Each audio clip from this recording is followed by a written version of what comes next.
প্রকাশ করি। আমি আজকে দুইটা বিষয় কথা বলবো শহীদ ওসমান হাদিকে নিয়ে। আমি যখন ফেসবুকে স্ক্রল করি এবং একটা ভিডিও যখন আসে সামনে, অনেক ভিডিওর মধ্যে আপনারা খেয়াল করবেন যেখানে শহীদ ওসমান হাদি বলেছিলেন যে আমার যদি মৃত্যু হয়েও যায় আমার চাওয়া শুধু একটাই, আমার হত্যাকারীদের জন্য এই বাংলায় বিচার হয়।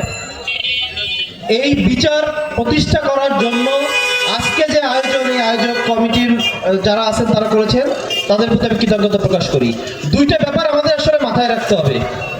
একটা হচ্ছে এই সিচুয়েশনে গণ অভ্যুত্থান পরবর্তী সময় এসে ওসমান হাদি কেন টার্গেট হইল, আর তার এই ঘটনার পরে এই অন্তর্বর্তীকালীন সরকারের অবস্থান বা ভূমিকাটা কেমন ছিল। আমরা যদি খেয়াল করি যে শহীদ ওসমান হাদি একজন মানুষ আধিপত্যবাদের বিরুদ্ধে কিভাবে থ্রেট হয়ে দাঁড়াইতে পারে, সেটা আমরা ওসমান হাদির কর্মকাণ্ড দেখলে বুঝতে পারবো। ভারতীয় আধিপত্যবাদের বিরুদ্ধে একটা থ্রেট হয়ে দাঁড়িয়েছিলেন উনি। আমরা অনেকে মুখে বলি, এখানে অনেক স্লোগান হয় যে আমি ওসমান হাদি হতে চাই। হাদি হতে চাওয়া সহজ, কিন্তু হাদি হওয়া কিন্তু সহজ না।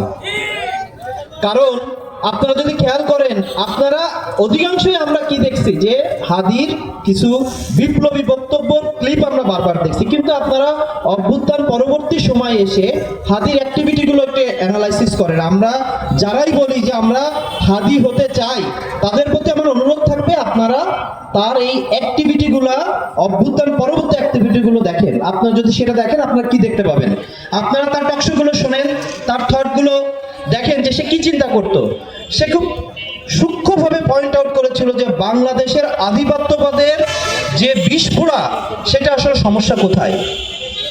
সে যে ইনকিলাব কালচারাল সেন্টারটা করে, এই যে সাংস্কৃতিক বিপ্লবটা সে শুরু করে, এইটাই ভারতের সবচেয়ে মাথা ব্যথার কারণ ছিল।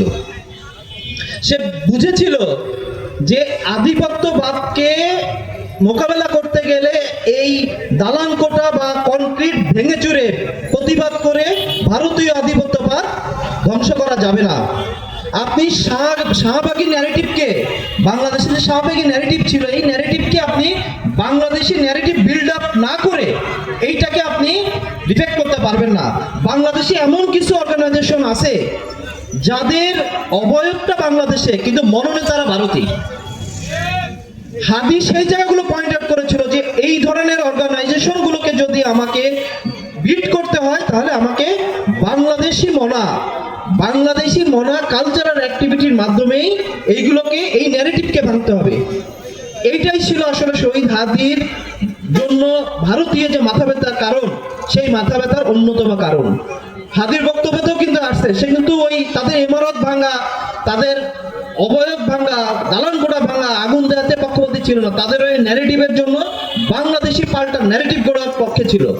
এই প্র্যাকটিস যদি আমরা নেই, তার কাছ থেকে যদি আমরাই শিক্ষাটা নিই, আমরা যদি এই কালচারাল অ্যাক্টিভিটিগুলো করে বাংলাদেশপন্থী ন্যারেটিভ বিল্ড আপ করতে পারি, তাহলেই হাদির যে মানে বিপ্লবের জন্য আধিপত্যবাদের বিরুদ্ধে যে যুদ্ধ ছিল, এই যুদ্ধ জারি থাকবে।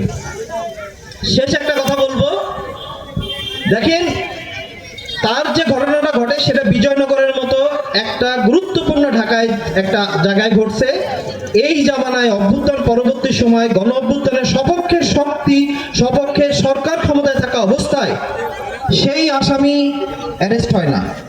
তার বিচারের জন্য এত পরে এসেও আমাদেরকে রাস্তায় বসে বিচারের দাবি জানাইতে হচ্ছে। এটা দুঃখজনক। এই কালচারটা হওয়া উচিত ছিল না।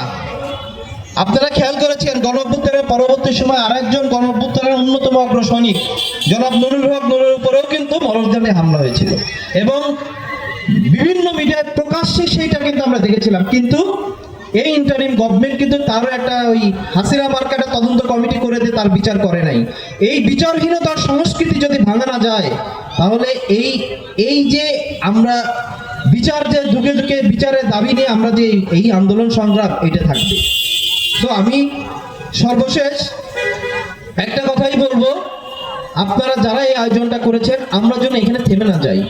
আমরা হাদির এই কথাটা যেন রাখতে পারি যে তার বিচারটা যেন, তার খুনিদের বিচারটা যেন এই বাংলায় হয়, এই বিচারের কালচার যেন তৈরি হয়। আবারও সবাইকে ধন্যবাদ জানাচ্ছি। আসসালামু আলাইকুম।